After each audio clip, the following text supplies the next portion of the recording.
warahmatullahi wabarakatuh. Pada pagi hari ini kita akan eh, kuliah topiknya perilaku kesehatan ya. Jadi perilaku kesehatan ini bagian dari eh, kuliah yang kemarin. Bagian dan urutan, urutan, urutan dari yang kemarin ya. Yang kemarin masih ingat terkait apa kemarin? Kemarin siang terkait apa? Nur Mentari, masih ingat topik kuliah kemarin yang saya sampaikan? Nur Mentari Adam, enggak hadir ya? Nur Laila Fitria,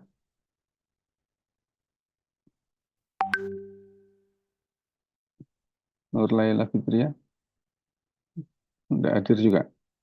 Iya, hadir dokter. Hadir dokter. Gimana? Ingat enggak kemarin kuliah Kemarin kuliahnya tentang pendidikan kesehatan gitu. pendidikan kesehatan? Jadi pendidikan kesehatan kemudian sekarang perilaku. Itu ada hubungannya ya, hubungannya.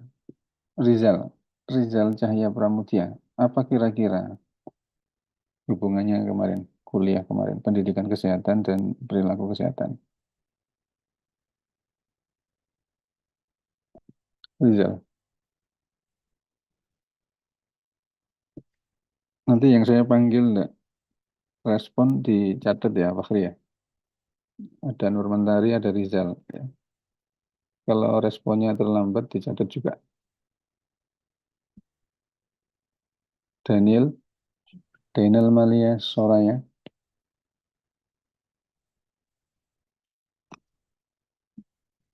oh, enggak ada juga ya. Karina, Karina Trinovita, Ini dokter, apa kira-kira hubungannya antara pendidikan kesehatan dan perilaku?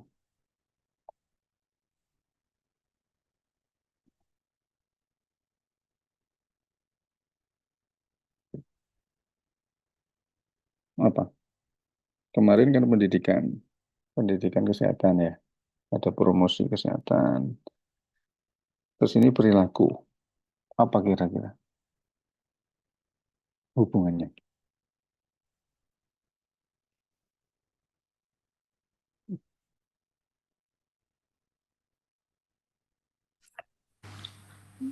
izin menjawab dokter, mungkin eh, bagaimana nantinya waktu, kan kalau di pendidikan kesehatan itu tentang promosi dan lain-lain, nah itu mencakup perilaku kesehatan juga gitu mungkin dokter. Hmm, ya, boleh. Ada yang menambahkan? Kalista Zulfa, silakan. Oke, izin menjawab dokter.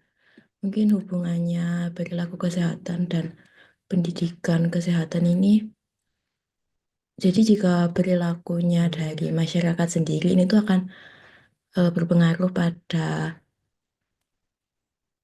caranya bagaimana dia menerima pengetahuan kesehatan tadi. Mungkin seperti itu dokter. Hmm, ya, ya, baik. Ada lagi mungkin sebenarnya apa sih hubungannya? Tadi yang kamu jawab betul semua ya. Banyak cara menghubungkan antara pendidikan kesehatan dan perilaku kesehatan. Tapi masih banyak cara untuk bisa menghubungkan itu ya. Krishna Adi, gimana? Apa sebenarnya hubungannya Krishna? Antara pendidikan kesehatan atau kemarin yang health education dan perilaku. Krishna Adi, silakan. Oke, mungkin karena perilaku itu juga diajarkan dari mulai kita saat pendidikan, dokter. Oke, jadi mulainya dari pendidikan, kemudian ada apa? Ada perilaku gitu ya. Oke, ya. Betul semua ya. Salah. Salah Ratu. Apa salah? Hubungannya pendidikan dengan perilaku.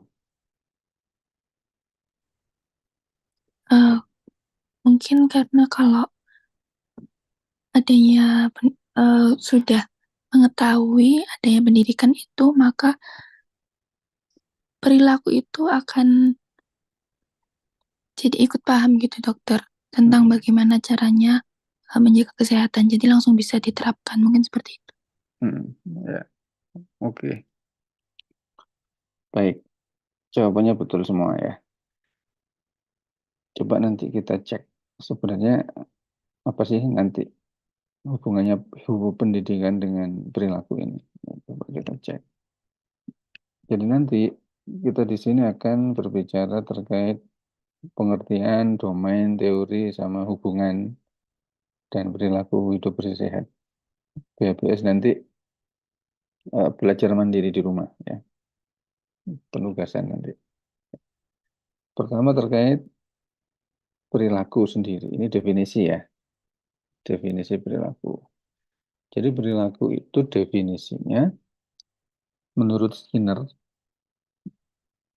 itu merupakan respon atau reaksi dari seseorang ketika di stimulus, ada rangsangan dari luar. Tadi itu bisa dibilang adalah perilakumu menjawab. Tadi perilakumu menjawab pertanyaan dari dosen itu muncul, kamu menjawab karena ada stimulus, karena saya meminta kamu untuk menjawab. Ya, itu perilaku. Yang tidak menjawab itu juga sama, perilakunya diam. Diam itu berarti dia tidak ada. Ya, berarti tidak punya perilaku. Jadi saya bertanya, kamu menjawab. Kamu menjawab itu perilaku. Ya. Karena respon dari reaksi seseorang. Saya memberikan stimulus tadi. Stimulus berupa pertanyaan. Ya sebenarnya semudah itu. Ya. Cuma ini ini dibuat sebuah teori namanya SOR ya. SOR itu singkatan ya. S-nya stimulus, terus O-nya organisme, R-nya respon. Ya. Responnya ini ada dua. Ada responden, ada operan. Ya. Responden respon itu maksudnya adalah yang ditimbulkan oleh stimulus tertentu atau eliciting stimulus. Ini menimbulkan respon yang relatif tetap. Ya, respon yang tetap ini namanya refleksif respon. Yang kedua ini respon yang timbul kemudian diikuti oleh stimulus yang lain, namanya reinforcing stimulus. Ini memperkuat respon, namanya instrumental respon. Ya. Nanti coba kita cek mana contohnya ya. Respon refleksif, respon instrumental. Ya. Nanti kita cek di sekitar kita setelah ini ya. Kemudian perilaku manusia itu ada dua di sini. Ya. Ada yang tertutup, ada yang terbuka. Tertutup itu bagaimana? Jika respon terhadap stimulus masih belum dapat diamati oleh orang lain secara jelas, namanya unobservable behavior. Maksudnya apa? Masih disimpan dalam ini, disimpan dalam uh, dirinya, belum dijadikan sebuah perilaku, belum dijadikan sebuah habit, belum dijadikan menjadi sebuah uh, apa namanya yang bisa diobservasi, yang bisa dilihat, ya itu berarti tertutup. Ya. Tapi kalau terbuka di sini maksudnya yang bisa dilihat, praktek gitu ya. Jadi bentuk tindakan nyata. Jadi kalau ditanya eh, persepsi, ya, pengetahuan, perhatian, perasaan atau sikap itu masih belum dilihat diindera oleh mata. Berarti dia perilaku tertutup ini ya, diperhatikan ya. Tapi kalau sudah kegiatan, perilaku, tindakan nyata, praktek itu sudah terbuka. Jadi nanti ini hubungannya dengan apa? Dengan eh, nanti pada saat kita melakukan intervensi di sebuah komunitas untuk edukasi atau promosi kesehatan ya. Kalau kita ingin merubah persepsi, merubah perasaan, merubah pengetahuan, sikap, itu hanya diketahui dengan cara, karena tertutup, ya diketahui dengan cara apa? Kita memberikan sebuah kuesioner misalnya, atau pertanyaan, dijawab di kertas, atau wawancara ya. Kalau kalau apa namanya? Kalau selain itu, maksudnya kalau kita ingin mengetahui perasaan atau persepsi seseorang, kan harus ditanya dulu, gitu. Kan tidak bisa dilihat. Dengan melihat saja kan dengan melihat saja kita kan tidak tahu persepsinya bagaimana, sikapnya bagaimana. Tapi harus ditanya menggunakan instrumen tadi. Lain halnya dengan yang perilaku terbuka ini, kita nggak usah bertanya atau ini apa namanya, memberikan kuesioner, tapi cukup dengan melihat, dengan observasi namanya, observasi. Observasi dilihat, oh orang ini begini-begini, terus kita yang mencatat. Nah, itu nanti bedanya ya. Bedanya ketika kita ingin melihat persepsi, pengetahuan, sikap, dan praktek atau kegiatan atau perilaku. Biasanya ini biasanya ini istilahnya di apa? Di eh, masyarakat, istilahnya di masyarakat itu hanya ada 3 ya. Pengetahuan, sikap, perilaku itu jadi 1 ya. Pengetahuan, sikap, perilaku. Pengetahuan sikap tidak bisa terlihat, perilaku bisa dilihat. Tapi pada umumnya 3-tiganya ini menggunakan instrumen kuesioner biasanya. Tapi instrumennya berbeda. Apa yang ditanyakan, yang pernyataan maupun pertanyaannya berbeda. Satunya untuk mengetahui pengetahuan, satunya untuk sikap, satunya untuk perilaku. Satunya untuk persepsi, itu beda lagi ya. Yaitu namanya macam-macam instrumen nanti di metodologi penelitian ya. Nah, perilaku ini dipengaruhi oleh 2 ini, ada internal eksternal ya. Kondisi terbentuknya perilaku, contoh. Misalnya kebiasaan apa? Menggosok gigi. Ini anak harus ke kamar mandi sebelum tidur, terus mengambil sikat, ambil air, gosok gigi, menyimpan gosok gigi, kemudian pergi ke kamar tidur. Ini kebiasaan, contohnya. Nah, perilaku ini eh, bisa jadi habit ya, ketika dibiasakan. Gitu. Nanti kita kenal yang namanya istiqomah itu ya. Istiqomah itu ajak. Misalnya kamu perilaku belajar. Kalau kamu dari kecil sudah punya kebiasaan belajar yang baik, sekarang pasti kalau nggak belajar itu nggak enak. Gitu. Begitu ya. Tapi kalau dari kecil itu sudah tidak punya kebiasaan belajar yang baik, sekarang kalau mau belajar itu susahnya minta ampun. Contohnya begitu. Kenapa? Karena masih belum terbentuk. Dan itu faktor-faktornya banyak. Ada internal, eksternal ya. Jadi nanti bisa diidentifikasi. Kenapa sih saya kok kalau belajar itu males banget, susah nyantolnya. Kita identifikasi faktor-faktor penguatnya apa. Saya itu kalau belajar suka kalau ada teman diajak belajar, itu berarti faktor penguat. Terus saya itu males belajar kalau kekenyangan, itu berarti faktor pelemah ya. Lalu makan terlalu kenyang, sehingga buka 1 lembar, masih baca 1 kalimat awal sudah ngantuk, tidur, sudah ngorok, gitu ya. Nah itu faktor pelemah. Terus dianalisis komponen-komponen kecil untuk terbentuknya perilaku itu apa? Misalnya tadi anak menggosok gigi itu berarti harus ke kamar mandi dulu, terus mengambil sikat, itu komponen-komponen kecil namanya. Kemudian diurutkan. Kemudian nanti kalau ke anak, untuk masing-masing komponen ini dikasih reward. Kalau untuk membiasakan anak gosok gigi itu ya. Kalau sudah ke kamar mandi ribetnya apa? Kalau ngambil sikat ribetnya apa? Mengambil air kumur ribetnya apa? Gosok gigi ribetnya apa? Habis itu pergi kamar tidur ribetnya apa? Ada 5. Kasih bintang misalnya.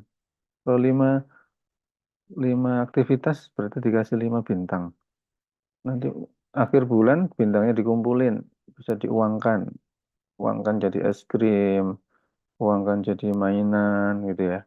Uangkan jadi makanan, macam-macam. Yaitu reward untuk setiap komponen. Nah, kamu juga bisa ini, bisa mempraktekkan itu. Kamu kasih reward diri sendiri. Oh, aku sudah melakukan ini, ditulis ya di kamar. Sudah melakukan ini kasih bintang. Nanti kalau bintangnya banyak, kasih reward ke diri sendiri gitu. Itu salah satu cara untuk membiasakan, membentuk sebuah perilaku yang baik. Misalnya hari ini harus sholat jamaah ke masjid 5 kali. Subuh tadi, saya tanya sekarang, yang hari ini sholat subuh berjamaah di masjid, angkat tangan di sini. Minta tolong dibantu saya, siapa? Fahri. Yang hari ini sholat jamaah subuh di masjid, angkat tangan lewat ini ya, lewat Zoom. Nah, silakan. Nanti kasih bintang nanti. Ayo angkat tangan lewat Zoom, bisa nggak? Di reaction gitu dokter. Di reaction, terus angkat tangan. Coba, Maulana. Terus ada lagi. Cuma Maulana tok. Fahri. Terus Abdul Aziz. Terus 3 tok. Nanti kasih catatan ini ya. Raja, Febrino, Nuzul Fajri. Sholat jamaah di masjid ya. Subuh ya. Ada berapa ini? 1, 2, 3, 4, 5, 6. Terus apa lagi? 6. Dihitung Fahri. Tolong dihitung. Sudah 6 ya. 6 orang dokter. Oke ya. Mesti catat ya nanti. Bagian dari laporan presensi nanti. Sudah Baik dokter. diturunkan tangannya. Oke. Nah, contoh tadi, contoh. Contoh itu tadi apa namanya? Sholat jamaah di masjid. Itu kan perilaku. Nah, sekarang perilaku itu jadikan kebiasaan, habit atau habituasi. Jadi nanti kalau jadi habit, itu nanti kalau nggak jamaah di masjid subuh itu nggak enak rasanya. Nah, tapi kalau jadi habit, itu sudah nanti untungnya apa sih kalau jadi habit itu? Untungnya adalah ketika kamu nanti sudah terbiasa sholat berjamaah subuh di masjid, kemudian suatu hari karena sesuatu hal, kemudian tidak sempat ke masjid, maka itu nanti kamu masih terhitung, ya, masih terhitung sholat berjamaah subuh di masjid. Itu salah satu keuntungannya dari tadi istiqomah, ya. Salah satu keuntungannya istiqomah. Ini contoh yang bagian ini ya. Yang lain juga begitu sama. Ya. Ketika hal-hal yang baik itu dijadikan sebuah kebiasaan, kemudian suatu saat tidak melakukan karena udzur, ya, maka kamu masih terhitung melakukan sebuah kebaikan itu. Itu bagian dari istiqomah. Sekarang pertanyaannya gimana untuk membentuk itu? Ya dibiasakan berulang-ulang, ya. Kemudian nanti kamu juga harus memberikan reward tadi, reward pribadi, gitu. Itu contohnya begitu. Dan banyak lagi contoh yang bisa kita ambil ya. Kalau anak ini kan, anak kecil kan gosok gigi ya. Oke, ini tadi ya perilaku. Perilaku itu juga sama tadi ya, respon terhadap stimulus berkaitan dengan, kalau tadi perilaku secara umum, kalau ini perilaku khusus terkait kesehatan. Berarti apa? Terkait dengan sehat, sakit, ya penyakit, terus faktor yang mempengaruhi kesehatan, lingkungan, makanan, dan sebagainya. Jadi respon seseorang terhadap stimulus. Stimulusnya terkait dengan sehat. Misalnya sakit kepala. Nah, kalau orang sakit kepala, responnya bagaimana? Gitu kan, kalau perilaku kesehatan itu. Saya tanya sekarang. Saya tanya. Subekti, Sri Subekti, saya tanya. Kalau Sri Subekti sakit kepala, apa yang dilakukan? Izin menjawab dokter, kalau kepala saya sakit, minum obat dokter. Minum obat. Nah, jadi minum obat itu perilaku kesehatan, gitu ya. Gampang kan ya? Nah, jadi semua aktivitas yang observable maupun yang unobservable, yang tujuannya untuk pemeliharaan dan peningkatan kesehatan, itu namanya perilaku kesehatan. Misalnya, Sri Subekti sakit kepala, kemudian minum obat. Itu aktivitas yang observable, minum obat. Terus, lain lagi dengan Putri, Putri Dian M. Putri, Putri hadir? Tidak hadir ya? Putri Dian M. Dicatat ya, Pak Hari tidak hadir. Farah Baik, dokter. Suratul, Farah Suratul, Farsah Suratul, hadir? Hadir dokter. Nah, kalau Farsah Suratul sakit kepala, apa yang dilakukan Farsah? Mungkin sama dokter kayak Sri Sama, Subekti. Iya. ya. Ada juga yang sakit kepala itu diam, tidak minum obat. Itu juga perilaku juga, sama. Tapi perilaku yang unobservable, yang tidak bisa dilihat. Jadi cuma di dalam hatinya bilang, sudah malas minum obat, nanti sembuh-sembuh sendiri. Nah, itu juga bagian dari perilaku. Ngerti ya, gitu ya maksudnya ya. Jadi yang observable maupun yang unobservable. Nah, klasifikasinya menurut Becker itu ada 3 ini ya. Ada perilaku sehat, sakit, dan peran sakit. Ya. Sehat itu berarti healthy behavior, perilaku yang sehat, ada perilaku sakit, ada yang perilaku peran sakit. Oke, satu-satu contoh. Jadi perilaku sehat itu apa ya? Berarti untuk mempertahankan atau meningkatkan kesehatan. Misalnya apa? Makan gizi seimbang ya. Kegiatan fisik secara teratur dan cukup, tidak merokok, kemudian istirahat yang cukup, pengendalian dan manajemen stres, perilaku gaya hidup positif. Ini perilaku sehat. Ya. Tidak merokok, dan ini maksudnya tidak merokok dan tidak minum minuman keras ya, bukan tidak merokok tapi minum minuman keras, bukan ya. Tidak merokok dan tidak minum minuman keras. Kalau perilaku sakit apa? Perilaku sakit itu ya ketika apa? Kena sakit, kena masalah ya, atau sedang sakit. Jadi ada perilaku sehat itu perilaku untuk eh, pencegahan agar sehat. Kalau perilaku sakit berarti tindakan seseorang yang sakit. Kalau tadi kan untuk mempertahankan atau meningkatkan kesehatan itu perilaku sehat ya. Kalau perilaku sakit berarti orangnya sedang sakit. Bagaimana caranya agar yang sakit ini bisa sembuh gitu. Jadi perilaku sakit itu bagaimana orang sakit itu bisa sembuh.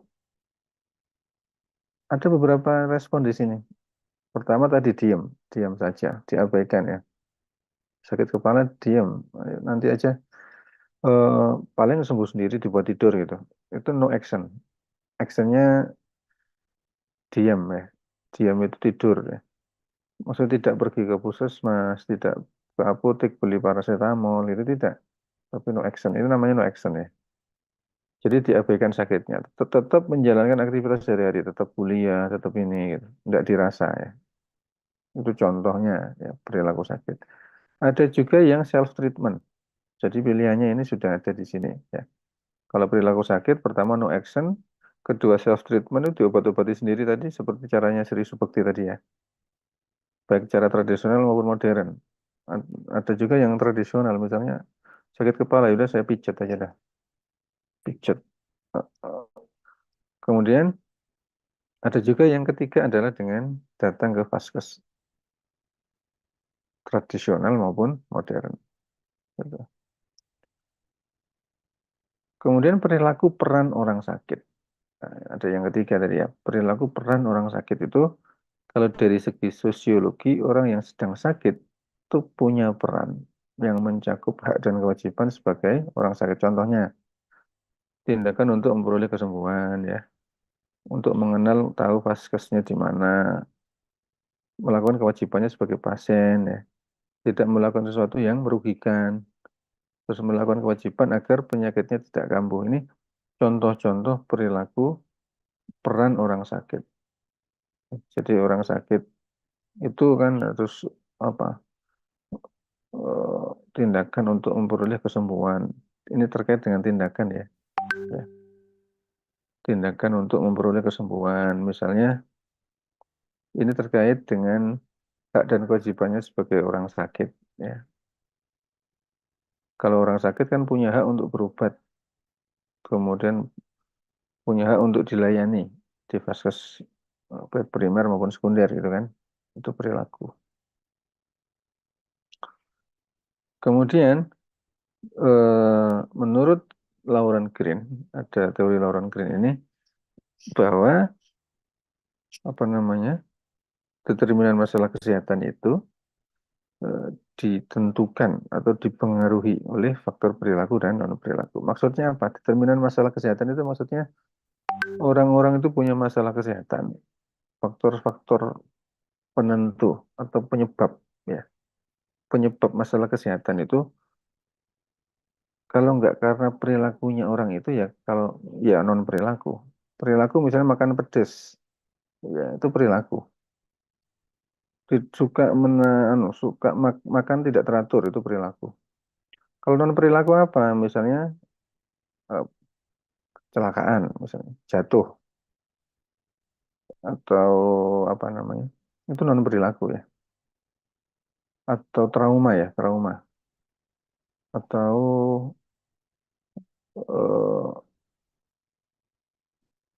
tumor. Itu non perilaku. Walaupun sebabnya juga karena perilaku juga. Maksudnya di sini sebab sakitnya karena misalnya kelainan genetik bawaan, lah itu non perilaku. Ya, nanti kita cek ya. Nah, faktor perilaku ini ditentukan, tadi kan dibagi dua ya, Lauren Green tadi. Perilaku ditentukan ini, predisposisi, pemungkin, dan penguat. Ya, predisposisi itu apa? Ya ini, pengetahuan, sikap, faktor-faktor yang mempermudah terjadinya perilaku. Apa pengetahuan, sikap, keyakinan. Jadi diingat ya, perilaku seseorang sangat dipengaruhi oleh faktor predisposisinya. Apa itu pengetahuan? Pengetahuan ini erat kaitannya dengan pendidikan. Nah, ingat ya, nanti dipegang terus ini, nanti sampai koas, sampai jadi dokter. Jadi perilaku seseorang, pasien, sangat dipengaruhi oleh faktor pengetahuan, sikap, keyakinan, kepercayaan, nilai tradisi. Ini predisposisi. Kalau faktor pemungkinnya apa? Vaskes. Vaskes itu apa? Puskesmas, klinik, rumah sakit. Itu pemungkin. Maksudnya apa? Faktor yang mendukung. Mendukung apa? Mendukung untuk terbentuknya perilaku yang baik. Perilaku kesehatan atau perilaku orang sakit. Tempat berobatnya dia. Kalau yang penguat siapa? Faktor penguatnya ini yang menguatkan atau mendorong. Misalnya tokoh masyarakat, peraturan undang-undang, kalau sakit harus berobat, kalau sakit dilayani BPJS misalnya itu faktor penguat. Atau keluarga, keluarga juga lingkungan sekitar, itu juga faktor penguat. Nah, ini yang mempengaruhi perilaku. Nah, domainnya ini ada kognitif, afektif, dan psikomotor. Domain dari perilaku ya, menurut Bloom. Kalau pengetahuan, itu ada ini, tingkatan-tingkatannya. Ini di pendidikan itu ini ya, mulai dari pengetahuan itu C ya, levelnya tahu, memahami aplikasi, yang paling tinggi itu evaluasi. Ya, ada C1, C2, C3. Kalau bicara C1 itu tahu, C2, C3, C4, C5, C6. Yang paling tinggi evaluasi. Di level pengetahuan yang paling tinggi itu evaluasi. Jadi kamu kalau baca terus tahu itu levelnya yang paling rendah. Tapi kalau dengan membaca kamu paham itu sudah naik. Terus kamu membaca bisa mengaplikasikannya yang kamu baca itu sudah naik 3. Nah, kalau paling tinggi kamu sudah bisa mengevaluasi. Oh, ini begini salah. Ini harusnya begini, harusnya tidak begitu. Ini kenapa begini, kenapa begitu. Nah, kalau kamu sudah fase evaluasi atau sintesis itu level yang paling tinggi dari pengetahuan. Begitu ya. Nah, nanti Kita introspeksi. Coba introspeksi masing-masing sekarang terkait dengan cara belajar ini ya. Belajarmu itu sudah level yang mana? Apa hanya recall? Recall itu mengulang atau mengingat, menghafal ya. Menghafal saja. Kalau hanya menghafal saja dan hanya tahu saja, itu level yang paling rendah. Ini biasanya cepat lupa. Belum lulus dokter sudah lupa. Ini karena levelnya rendah. Tapi kamu kalau mau long life, long term memory, ya, mau hafalannya itu panjang, coba nanti dikembangkan sampai ke evaluasi. Minimal ya sampai analisis ya. Ini kenapa begini? Jadi selalu dikaitkan dengan kenapa begini, kenapa begitu. Gitu.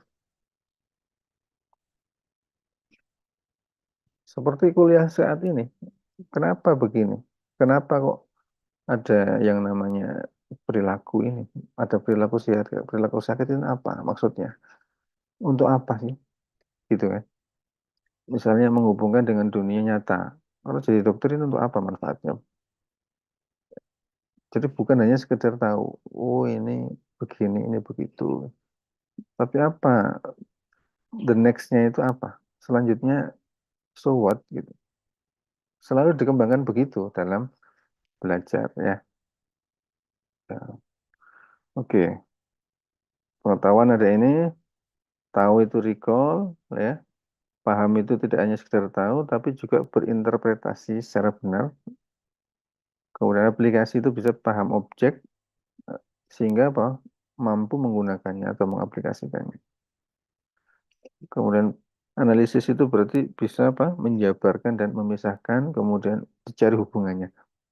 Sehingga tadi saya di awal selalu bertanya, apa sih hubungannya antara kemarin health education ya, pendidikan kesehatan dengan ini perilaku.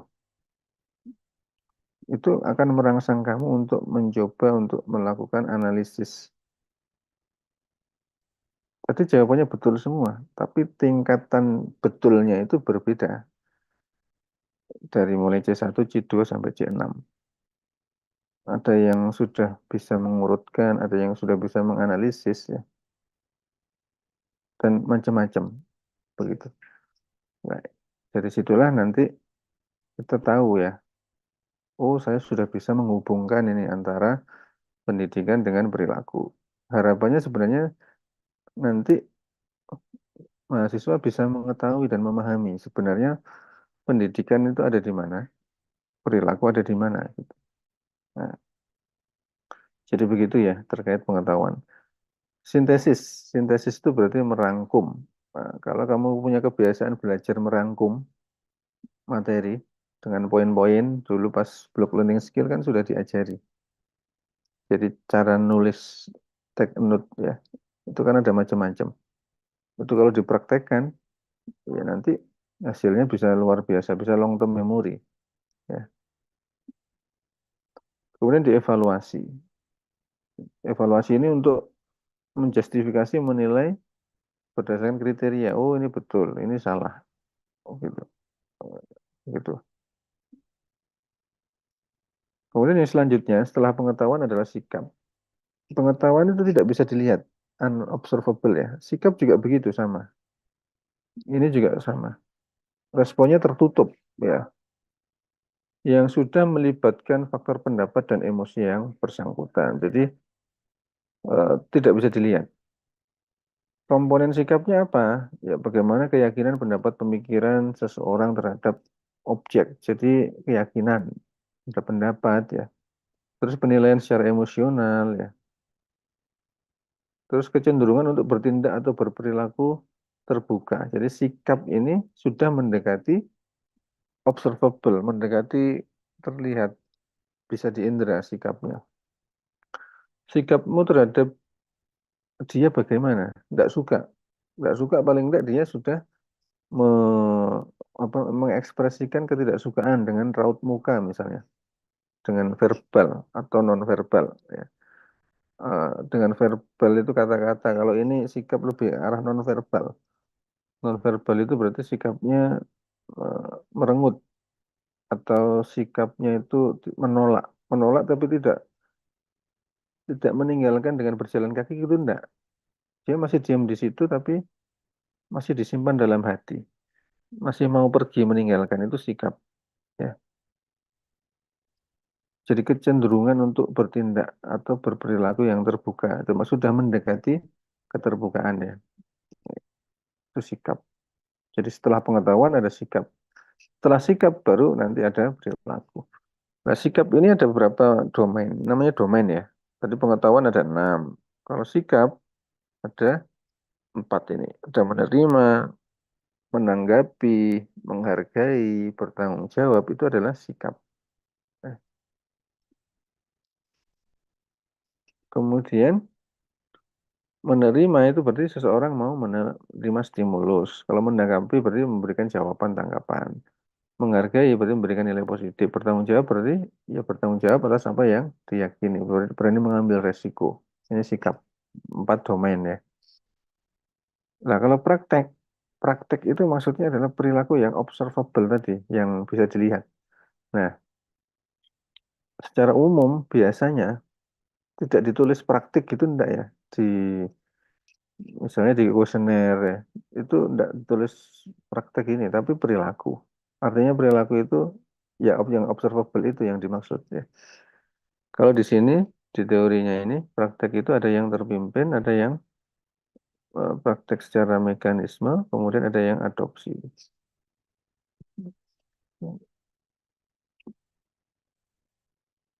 Maksudnya apa? Kalau praktek terpimpin itu jika seseorang melakukan sesuatu tapi masih tergantung pada tuntunan atau panduan. Misalnya kalau pas CSL itu ya, praktek keterampilan klinis.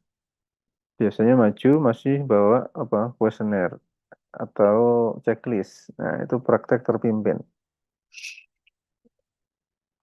Jadi masih ada panduannya, masih baca.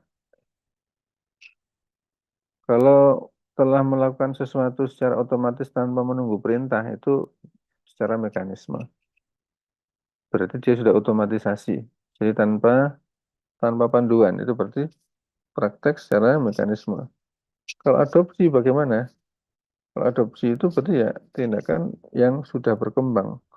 Tidak sekedar rutinitas, tapi sudah bisa berimprovisasi istilahnya. Bisa dimodifikasi agar lebih berkualitas. Itu sudah tingkatannya yang tinggi ya, untuk adopsi. Jadi domainnya praktek di sini pada 3, terpimpin, secara mekanisme, dan adopsi. Ya.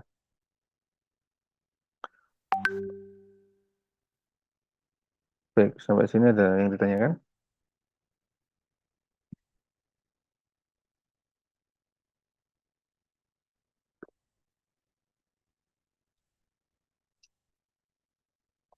Belum ada, dokter. Ya. Kemudian kita lanjutkan ya. Dimensi perubahan perilaku dalam proses pendidikan. Nah, ini dimensinya. Dalam proses pendidikan, ini kan, dalam proses pendidikan kesehatan, ini kan sudah jelas ya. Fungsinya apa? Mengubah perilaku tidak sehat menjadi perilaku sehat. Mengembangkan perilaku positif dan memelihara perilaku positif. Jadi kalau ada pertanyaan sebenarnya apa hubungannya antara pendidikan kesehatan dan perubahan perilaku? Atau antara pendidikan kesehatan dengan perilaku kesehatan? Ya, tentu sudah terjawab di sini. Ya, begitu ya. Kemudian ada banyak sekali teori perubahan perilaku ya. Ini juga nanti banyak yang kamu pakai ketika kamu melakukan penelitian dalam bidang kesehatan masyarakat atau dalam bidang pendidikan kedokteran ya terkait perilaku. Oh, ya. Ada social learning, social cognitive theory ya. Ada diffusion, ada belief model, cognitive Maslow ya. Ada teori reasoning action, ada plan behavior, trans theoretical, health behavior determinant, green tadi, WHO dan sebagainya.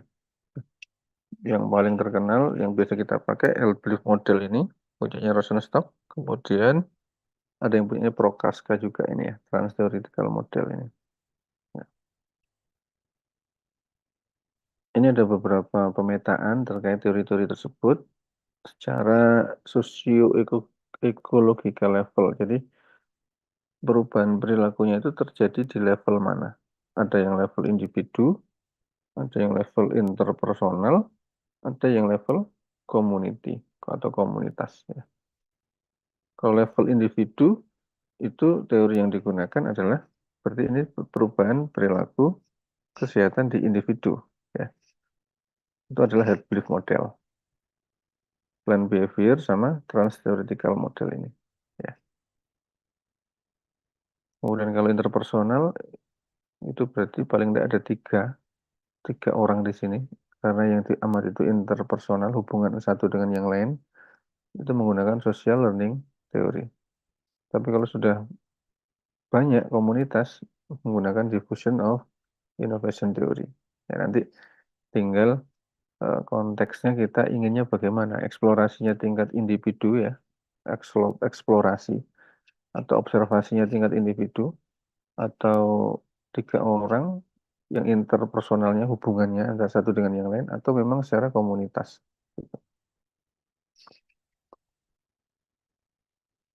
Kemudian klasifikasi perubahan perilaku ya. Klasifikasi perubahan perilaku. Ada perubahan alamiah, ada perubahan terencana, dan kesediaan untuk berubah. Ya. Maksudnya apa? Maksudnya orang itu kadang berubah perilakunya itu karena alami saja. Gitu. Alami itu karena mengikuti lingkungan. Ya. Misalnya satunya temannya sarungan, dia ikut sarungan. Nah, itu alami aja ya. Satunya temannya makan, dia ikut makan. Temannya baca buku, dia ikut baca buku. Ya. Terus tetangganya misalnya waktunya kerja bakti, bersih-bersih di depan rumah. Terus dia juga ikut bersih-bersih depan rumah. Nah, itu perubahan alamiah. Ya. Kejadian alamiah di sekitarnya. Ya. Atau karena musim hujan, biasanya bawa payung atau bawa mantel. Itu alamiah, tidak direncanakan. Tapi ada juga yang direncanakan sendiri oleh orang itu. Itu namanya perubahan terencana. Tadi perubahan alami ada rencana. Ada kesediaan untuk berubah jika terdapat program pembangunan. Misalnya ini hubungannya dengan aturan ya, aturan di sebuah kota atau di desa atau RT RW gitu. Misalnya jam 10 malam portal ditutup sehingga harus sudah pulang semua, atau pintu kos dikunci jam 9. Sehingga otomatis anak kosnya juga harus menyesuaikan. Kalau enggak, ya dia tidak pulang, tidur di luar gitu. Nah, ini kesediaan untuk berubah itu juga perubahan perilaku ya. Nah, menurut WHO, untuk dapat melakukan perubahan perilaku itu ada strategi-strateginya. Pertama adalah enforcement ya. Jadi dengan cara apa? Dengan kekuatan fisik atau psikis ya. Apa namanya? Menerjunkan polisi misalnya untuk menjaga kebersihan atau apa namanya? Misalnya perilaku merokok yang sembarangan ditertibkan oleh Satpol PP misalnya, itu enforcement. Tapi nanti kalau ada Satpol PP, orang-orang tertib merokoknya tidak sembarang tempat. Tapi kalau tidak ada Satpol PP, biasanya ya kembali lagi. Nah, itu dampaknya. Jadi perubahan perilakunya cepat, ya, tertib, ya, namun tidak berlangsung lama. Nah, itu kekuatannya ya. Kekuatan dari paksaan itu cepat memang. Dipaksa cepat, tapi ya nggak lama. Itu minusnya begitu. Kemudian ada juga dengan regulasi. Regulasi ini dengan law enforcement. Law enforcement itu berarti apa? Dengan aturan. Ya. Itu yang terakhir ini education ini. Education dengan apa? Pendidikan. Dengan edukasi. Promosi kesehatan. Dikasih pengetahuan dulu. Pak, ini kalau merokok di luar, ini nanti jadinya begini. Merokok bisa menyebabkan impotensi, ya, terus tidak bisa punya anak, ya, kemudian udah macam-macam bla bla bla bla gitu. Sakit CA paru dan sebagainya. Sehingga dengan begitu tahu dia sadar, oh iya, saya jangan sampai nanti belum nikah terus mengalami impotensi, gangguan fertilitas, tidak punya anak, bahaya nanti masa depan suram. Nah itu sadar akhirnya. Karena sadar dia berhenti merokok. Nah itu edukasi. Gitu. Kemudian perilaku sakit. Perilaku sakit bagaimana? Sebentar ya.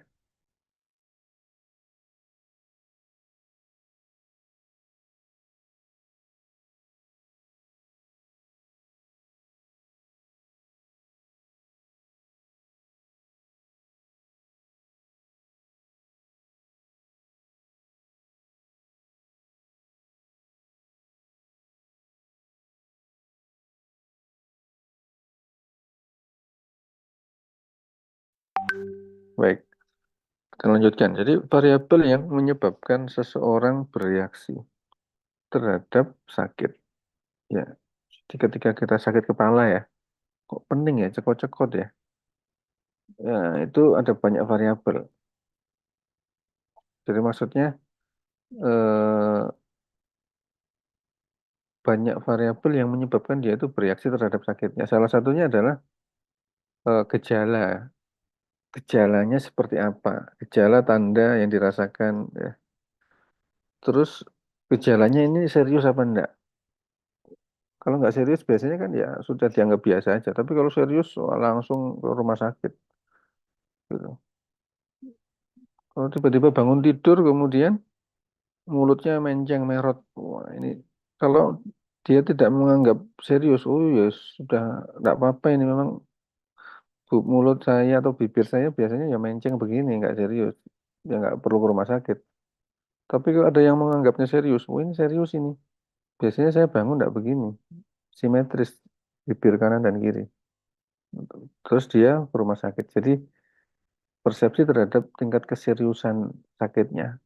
Nah, ini juga menentukan responnya dia ya.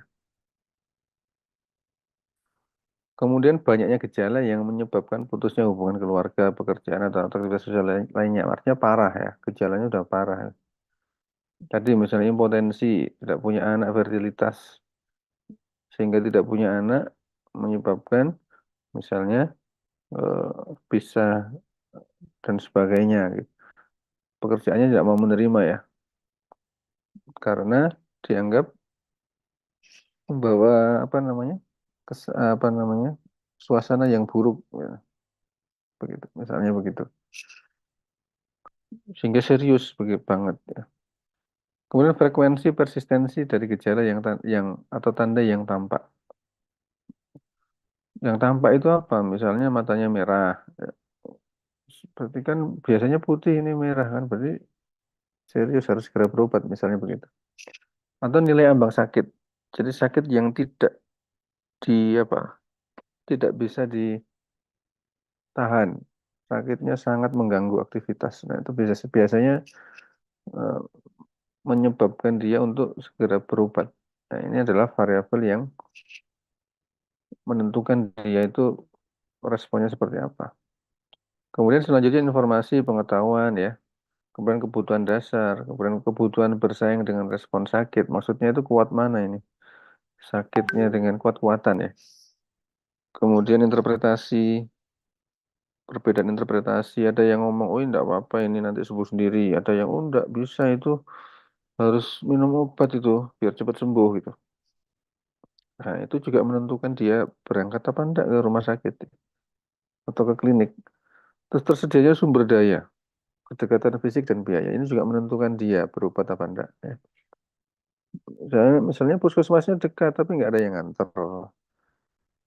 Kliniknya ada di sebelah rumah tapi nggak ada biaya. Itu juga menentukan apa dia berobat atau tidak. Nah itu maksudnya begitu ya. Jadi banyak faktor. Kemudian elemen pokok komponen dasar perilaku sakit. Ada content, sequence, spacing, variability. Ya, coba kita lihat. Kemudian konsep analisis perilaku sakit. Ini sama ya, shopping, fragmentasi, prokrastinasi, self medikasi, discontinuity. Maksudnya ini kalau sakit shopping, shopping dokter misalnya. Dokter ini nggak sembuh 2, 3, 4 dan sebagainya. Shopping klinik ya. Fragmentasi, fragmentasi bagaimana ya? Proses pengobatan beberapa petugas kesehatan pada lokasi yang sama. Fragmentasi, maksudnya habis ke THT terus penyakit dalam, harusnya nggak begitu ya, nggak boleh ya.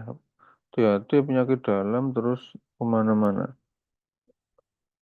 Ke bedah dan sebagainya. Harusnya tidak terjadi seperti itu. Ada yang begitu. Kalau kasusnya memang banyak, ya memang perlu. Tapi kalau enggak usah. Kalau prokrastinasi apa? Menunda. Self medikasi berarti ngobati sendiri. Discontinuity berarti apa? Discontinuity tidak melanjutkan pengobatan. Sudah capek saya, misalnya karena capek ke rumah sakit, sudah capek pasrah saja. Kalau mau meninggal ya udah meninggal aja, sudah itu discontinuity ya. Misalnya karena kanker, harus kemoterapi berapa kali. Kemudian sudah keberapa sudah capek, nggak kuat dengan efek sampingnya. Nah, itu discontinuity. Ya. Kemudian tahap pembuatan keputusan dalam pemecahan masalah kesehatan. Pertama, pengenalan gejala, asumsi peran sakit, kontak dengan pelayanan kesehatan, ketergantungan pasien, dan pemulihan atau rehabilitasi. Jadi ini tahapan-tahapan mulai dari timbulnya gejala sampai rehabilitasi. Ya.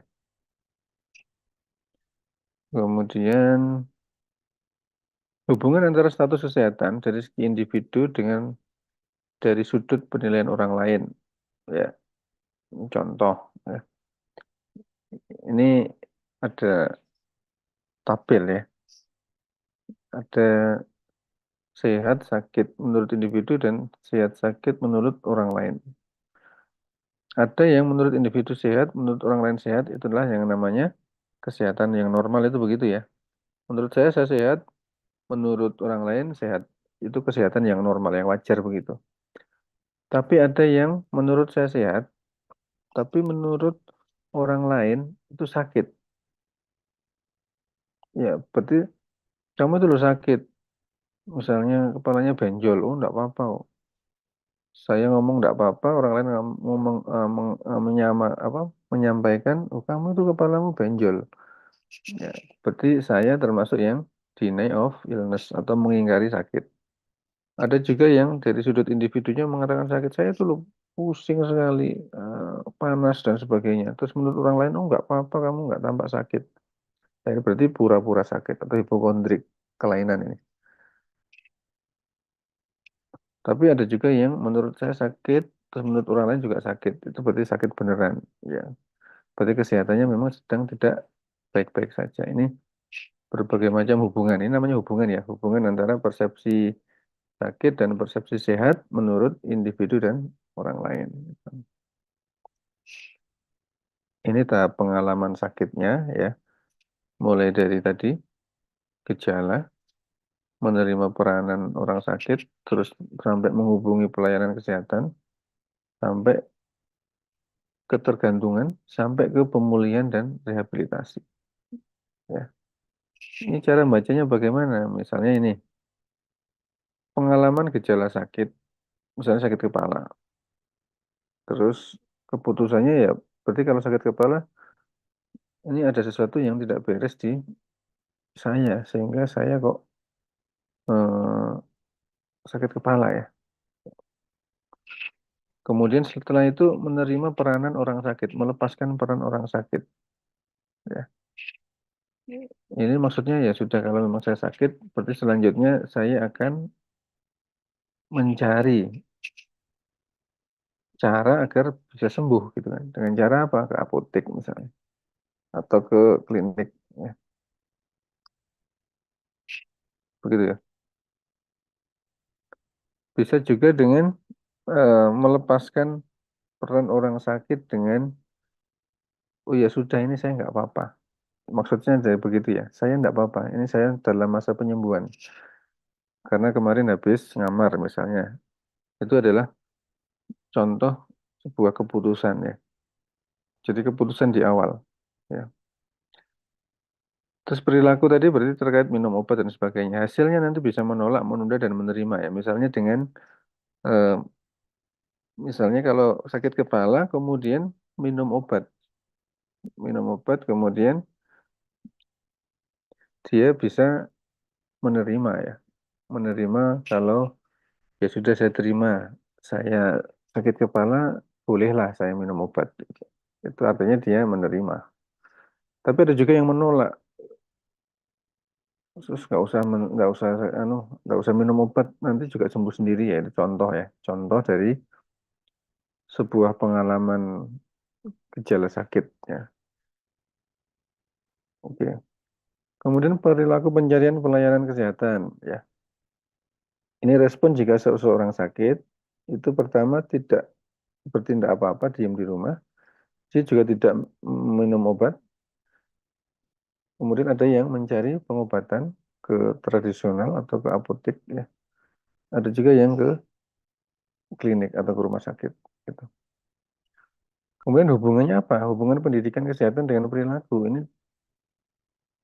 coba dilihat di sini dengan seksama ya. Ini adalah hubungan perilaku dan pendidikan kesehatan berdasarkan Green tahun 1980. Jadi kita bacanya begini. Kesehatan itu sangat mempengaruhi kesejahteraan kan, ya. Walaupun kesejahteraan itu bukan hanya ditentukan oleh kesehatan, tapi juga ditentukan oleh non-kesehatan. Jadi kalau orangnya cuma sehat saja, tapi dia tidak produktif, ya dia tidak sejahtera.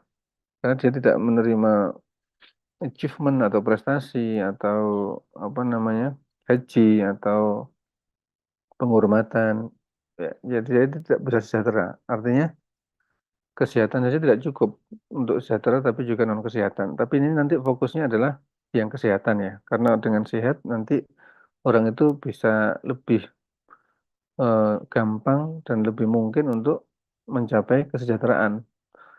Sehat saja nggak selalu bisa sejahtera, apalagi dengan tidak sehat, begitu kan?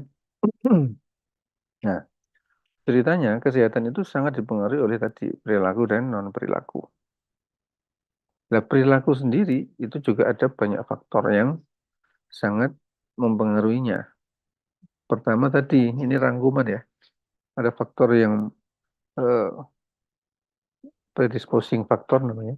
Kemudian ada yang enabling, ada faktor yang memudahkan ya, memudahkan, memungkinkan, dan memperkuat tadi. Nah, faktor-faktor ini dicapai dengan melalui proses. Prosesnya apa ya? Pendidikan kesehatan, gitu kan. Nah, jadi ini sebenarnya rangkuman dari atau versi apa namanya? Versi ringkas dari Health Belief Model atau HBM ya, gitu. Jadi Health Belief Model itu begini ya, ada perceived susceptibility, ada perceived threat, perceived benefit, perceived barrier, akhirnya ada ini cue to action ya, begitu. Ini rangkuman aja. Ini contohnya ya. Contohnya, misalnya ada orang yang diabetes. Diabetes itu berarti dia kan harus berobat. Dia itu berobat ketika ini, perceived of threat. Dia takut, misalnya kalau nggak berobat, dia nanti bisa jatuh ke arah ulkus, ya, diabetikum misalnya begitu. Ya. Terus dia berobat karena dia ingin mengharapkan sebuah manfaat. Manfaatnya apa? Manfaatnya adalah bisa hidup lebih lama, begitu. Itu contoh ya. Sehingga dia berperilaku orang diabetes ini, Mr. S ini, pasien diabetik punya diabetic foot, ya. Dia selalu rutin kontrol ke rumah sakit, ke klinik. Kenapa? Karena dia ingin tidak tidak ingin untuk mati, meninggal, tapi ingin hidupnya lebih lama lagi, lukanya tidak ingin diamputasi kakinya. Begitu. Nah, perceived threat itu persepsi terkait yang mengancam jiwa apa. Kalau perceived benefit itu berarti persepsi terkait apa sih manfaatnya saya dengan berobat itu. Saya punya persepsi dengan berobat dia mampu untuk meningkatkan kualitas hidupnya. Ya, bisa bercanda dengan anak cucunya gitu. Dengan berobat itu, kalau nggak berobat dia sakit, nggak bisa ngapa-ngapain. Nah, ada perceived benefit, ada perceived threat ya. Ada barrier itu yang menghalangi. Yang menghalangi itu biasanya apa? Kemalasan, nggak ada yang nganter ya, nggak ada yang ingetin gitu. Ya, begitu. Nah ini belief model contohnya. Kemudian yang terakhir PHBS. Saya di sini ingin bertanya, Karina Trinovita ada? Karina Trinovita. Enggak, dokter. PHBS singkatan apa? PHBS singkatan dari apa, Karina?